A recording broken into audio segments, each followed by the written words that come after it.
දුෂ්මන්ත චමීර සමගින් දසුන් ශානකත් දිල්ලි කැපිටල්ස් කණ්ඩායමට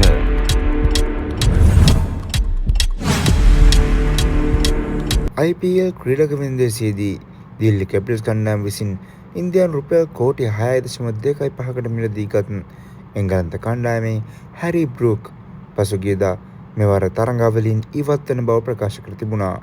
ඒ අනුව ඔහුගේ රිප්ලේස්මන්ට් එක විදිහට ශ්‍රී ලංකා සුපිරි තුන් ඉරියව් ක්‍රීඩක දසුන් ශානකව එක් කරගෙන ඇති බවට ඉඟිපළ වී තිබෙනවා. තවමත් නිල වශයෙන් නිවේදනයක් නිකුත් කර නොමැති වුවත් දිල්ලි කැපිටල්ස් කණ්ඩායම විසින් ඊයේ දිනේදී සමාජ මාධ්‍යයට එක් කර තිබූ ඡායාරූපයක දසුන් ශානක සිටින අයුරු හොඳින්ම දැක බලාගත හැකි වුණා. මෙසේ ඔවුන් මාධ්‍යයට නිකුත් කර තිබුණේ දිල්ලි කැපිටල්ස් කණ්ඩායමට සෙත්පතා ආගමික වාතාවත් සිදු කරන අයුරු දැක්වෙන ඡායාරූපයකි.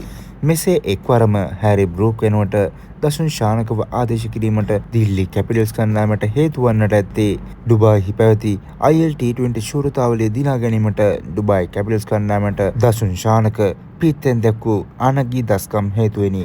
ඒ අනුව මෙවර IPL තරඟාවලියේදී දිල්ලි කැපිටල්ස් කණ්ඩායමට දුෂ්මන්ත චමීර සමගින් දසුන් ශානකත් ක්‍රීඩා කිරීමට නියමිතයි. මීගමු මාරිසලා විද්‍යාලයේදී එකම කණ්ඩායමේ ක්‍රීඩා කළ මොවුන් දෙදෙනා එකම කාලයේදී ශ්‍රී ලංකා කණ්ඩායමෙත් ඉඩහසර වෙන් කර ගැනීමට සමත් වුණා.